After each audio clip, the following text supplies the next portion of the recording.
Hello friends, आप देख रहे हैं इंग्लैंड और आज इस वीडियो में हम बात करेंगे। अगर आप इनकम टैक्स रिटर्न को फाइल करते हैं और आपकी सालाना इनकम 7 लाख रुपए है, 8 लाख रुपए है, 9 लाख है, 10 लाख है, यानी कि आपका जो टैक्सेबल इनकम है वो 5 लाख से नीचे नहीं होना चाहिए। अगर 5 लाख से नीचे है तो फिर आपको तो वैसे भी रिबेट मिलने वाला है। तो ये जो आइडिया है, ये जो प्लान है, आपके लिए काम नहीं करेगा। आपकी एक्चुअली में जो सालाना इनकम है, आय है, वो 10 लाख होनी चाहिए या फिर 10 लाख से थोड़ी सी नीचे या फिर 10 लाख से ऊपर है तो अच्छा ही है। तो हम करते क्या है, आजकल बहुत ट्रेंड चला हुआ है हेल्थ इंश्योरेंस का। हम लोग हेल्थ इंश्योरेंस को बाय कर लेते हैं और फैमिली का पैक अगर लेते हैं आप अपनी पत्नी, बच्चे और मदर फादर, तो आपका जो हेल्थ इंश्योरेंस है वो हेल्थ इंश्योरेंस चला जाता है तकरीबन 40-50 हजार रुपए जो सालाना प्रीमियम होता है उस पे चला जाता है। लेकिन उसमें होता क्या है कि जब आप हेल्थ इंश्योरेंस लेते हैं और हम इधर टैक्स भी पे कर रहे हैं गवर्नमेंट को, कोई दिक्कत नहीं है। आपका अगर आप 7 लाख रुपए सालाना कमा रहे हैं और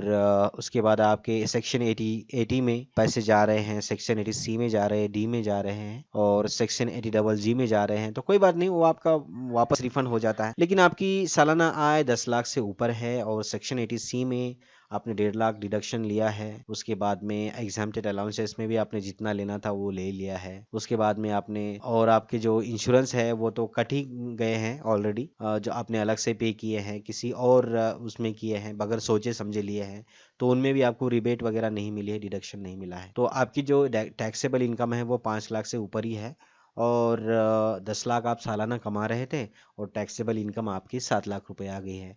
तो 7 लाख में आप ये लगा लीजिए 5% कितना होता है, कितना परसेंट होता है 10 लाख तक के इसमें, 10 लाख तक के उसमें जो होता है आपका 20% होता है। ठीक है, आप यहाँ पर देख लीजिएगा। जब 10 लाख आप सालाना इनकम लेते हैं तो आप यहाँ पर देखिएगा 20% आपको टैक्स देना पड़ता है, तो यानी कि बहुत ज़्यादा मात्रा होती है टैक्स की, तो वो देना पड़ता है। और उसके बाद हम अलग से इंश्योरेंस भी कर लेते हैं, जो हेल्थ इंश्योरेंस है वो उसका भी अलग से पैसा जाता है। लेकिन अगर आप ये एक चीज़ सोचेंगे ना, सेक्शन 80D को अगर आप ध्यान में रखेंगे, आप ध्यान रखिएगा, सेक्शन 80D, इस सेक्शन को अगर आप ध्यान में रखेंगे तो इस सेक्शन के तहत जो हेल्थ इंश्योरेंस आते हैं, उन हेल्थ इंश्योरेंस को अगर आप खरीद लेंगे ना, तो अगर मान लो आपकी सालाना इनकम 10 लाख रुपए है और टैक्सेबल आपने आपकी 7 लाख हो गई है, उसमें से आपने 2 लाख रुपए 3 लाख रुपए तो दिखा दिया डिडक्शन, और ये सारा चीज मिला के 3 लाख में तो आपने टैक्स बचा लिया। लेकिन 7 लाख में आपका फिर भी टैक्स लगेगा। अब फिर भी टैक्स लगेगा तो गवर्नमेंट के पास मान लो फॉर एग्जाम्पल 10% है तो 70 हजार रुपये चला गया है, गया है ना 70 हजार रुपये। और इधर से आपने कोई इंश्योरेंस भी ले लिया, हेल्थ इंश्योरेंस, आपने ये चीज़ नहीं देखी कि मुझे सेक्शन 80D के तहत कुछ ये करना है। आपको वो जो बेचने वाला है वो सारी चीज़ें नहीं बताएगा। ठीक है, वो जो जिस वो पहले आपको पढ़ेगा, रीड करेगा आपको कि आपका इंटरेस्ट किस में है, उसी में आपको बढ़ा चढ़ा के वो बताने की कोशिश करेगा। लेकिन आपको जो काम की चीज़ है वो नहीं बताएगा आपको, जो आपको एक्चुअली जो चीज़ आप ढूंढ रहे हैं।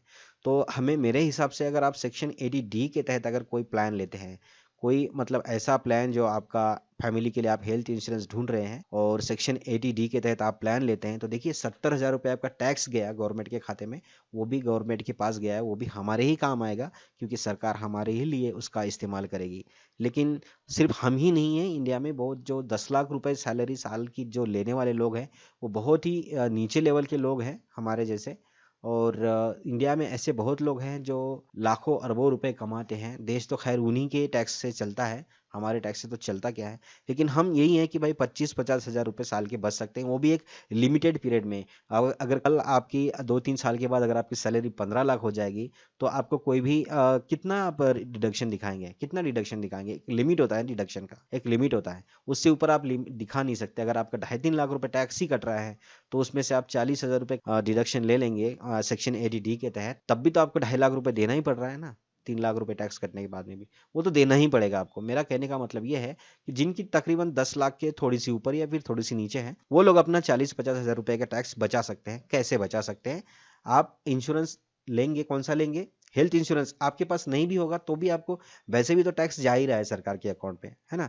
तो उससे अच्छा आप हेल्थ इंश्योरेंस ले लीजिए। कौन सा वो है, दिक्कत हो रही है? जिसके सेक्शन 80D के तहत जिसमें रिबेट है उसको पहले बोल दीजिएगा मुझे ऐसा हेल्थ इंश्योरेंस बताइए, प्रीमियम छोड़िए, पहले हेल्थ इंश्योरेंस बताइए जिसमें कि सेक्शन 80D के तहत छूट है, मैं, मेरी पत्नी और मेरे बच्चे या फिर मदर फादर भी। ठीक है। तो सारा मिला के अगर आप इंश्योरेंस लेंगे तो आपको सेक्शन 80D में 25,000 रुपये तक की छूट मिलेगी।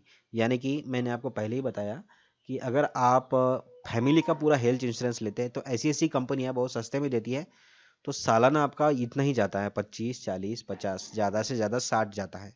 अगर जिसके मदर फादर 70 साल के आसपास है तो उनका सालाना प्रीमियम 60 के आसपास चला जाता है। तो उसमें से आपको 25,000 रुपये जेब से देने नहीं पड़ेंगे। अगर ये 25,000 रुपये आप पहले ही कंपनी को दे देंगे, इंश्योरेंस कंपनी को, और सेक्शन 80D के तहत जब आप इनकम टैक्स रिटर्न को फाइल करेंगे, इस धारा में अगर वो 25,000 रुपये डालेंगे ना, ये वाले 25,000 रुपये सारा के सारा आपको वापस मिलेगा। जब आपने कुछ महीने पहले इंश्योरेंस लिया था 25,000 रुपये का, आपका अभी टैक्स कट गया है 70,000 रुपये, आपका ऐसा टैक्स है जो आपको रिफंड नहीं मिलेगा।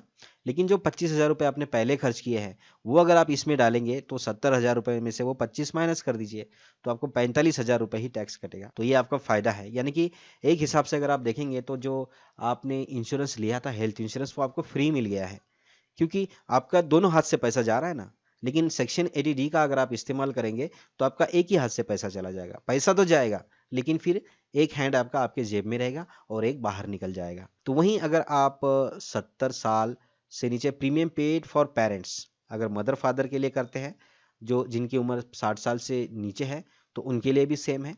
अगर आपके लिए अगर आप 60 साल से ऊपर है तो आपको 50,000 की छूट मिल सकती है सेक्शन 80D के तहत इंश्योरेंस खरीदने पर।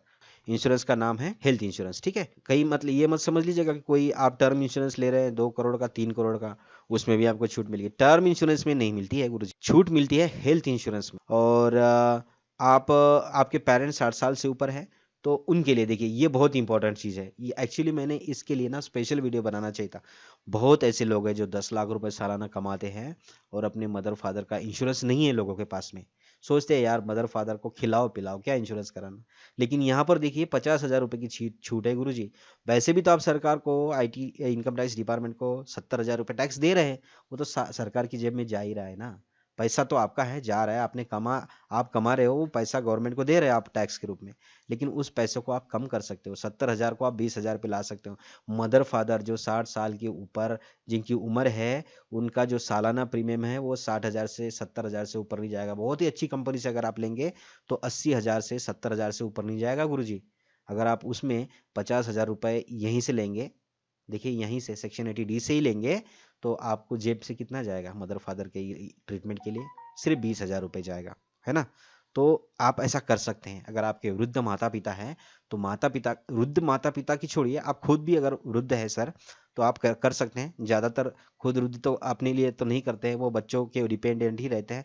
तो बच्चे जो है, जो हमारी उम्र के जो लोग हैं, जो जिनके माता पिता बहुत उम्र के हैं, उनके लिए आप फ्री में इंश्योरेंस ले सकते हैं। ये मत कहिएगा कि पैसा नहीं है या फिर घर में बहुत ज़रूरत है पैसे की, पैसा नहीं मिल रहा है और मैं इंश्योरेंस कैसे खोलूँ। हेल्थ इंश्योरेंस आप ले सकते हैं आप अपने वृद्ध माता पिता के लिए। वैसे भी तो आपका 70,000 रुपये टैक्स जा ही रहा है ना। 10 लाख आप कमा रहे हैं, 7 लाख रुपए आपकी टैक्सेबल इनकम है, 70,000 गवर्नमेंट उसमें से काट रही है। 70,000 गवर्नमेंट ने उसमें से काट लिया है। लेकिन आपने सेक्शन 80D का इस्तेमाल करके किसी भी कंपनी से एक ऐसा इंश्योरेंस ले लिया, हेल्थ इंश्योरेंस ले लिया, उसका पेमेंट आपने कर दिया है 60,000 रुपये मान लो, तो 50,000 रुपये आपको उसी में से छूट मिल जाएगी। 70,000 रुपये में से 50 माइनस कर लीजिए, जेब से आपने कितने गए? 20,000 रुपये। यानी कि 50 वहां बच गए और इधर से आपने जो 50,000 रुपये का जो प्रीमियम काटा था वो आपको वापस मिल गए हैं।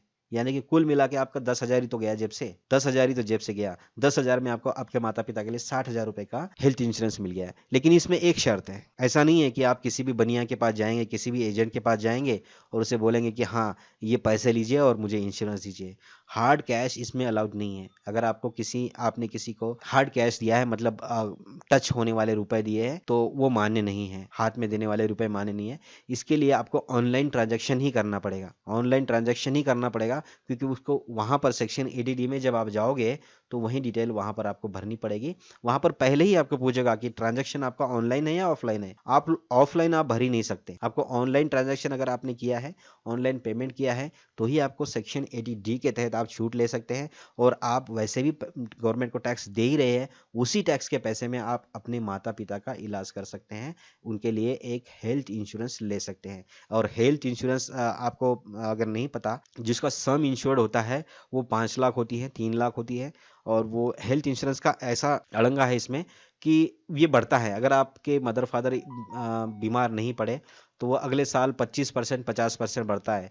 यानी कि अगर आपको किसी कंपनी ने 50,000 रुपये में 5 लाख रुपए का इंश्योरेंस किया, अगर आपने उसका इस्तेमाल नहीं किया इस साल, अगले साल वो आप 7.5 लाख रुपए देंगे और उतना ही प्रीमियम लेंगे, 50 या 60 हज़ार ही लेंगे, लेकिन जो सम इंश्योर्ड है वो बढ़ती जाएगी। इस तरह से वो बढ़ता है। और मान लो आपने इलाज करवा भी लिया है तो 5 लाख रुपए का इलाज भी आपको फ्री मिलेगा। यानी कि कहने का मतलब ये है कि आपका टेंशन भी दूर, आप टैक्स तो दे ही रहे सरकार को, है ना, टैक्स तो दे ही रही है। बात वही है, जैसे कि फॉर एग्जांपल आप कहीं बाइक में बैठ के जा रहे हो 50 किलोमीटर, और फिर आपका भाई भी वहां पर जा रहा है, आप पहले चले गए मुझे जल्दी है बोल के, और उसके तुरंत बाद 1 मिनट के ही बाद में आपका भाई आ गया, वो भी 50 किलोमीटर डिस्टेंस तय कर रहा है, आपको भी तो किराया लग गया जाने के लिए, आप अपनी बाइक लेके चले गए, पेट्रोल तो डाल दिया ना। अब आपके घर में बाइक नहीं है, आपका भाई किसी की दूसरे की गाड़ी में बैठ के आ गया तो उसने किराया किराया दे दिया ना उसको।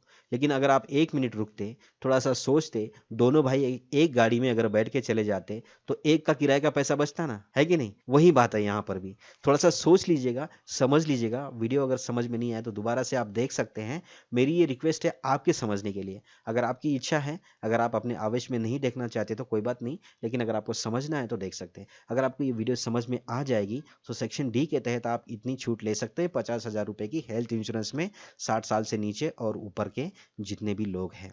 अगर आपके काम की वीडियो है तो आपके मित्रों को शेयर करने का ढाढ़स हमको दिखाएं और हमारे चैनल को सब्सक्राइब करने की कोशिश करें। मिलते हैं नेक्स्ट वीडियो में किसी और इन्फॉर्मेशन के साथ। तब तक के लिए गुड बाय, नमस्कार, टेक केयर।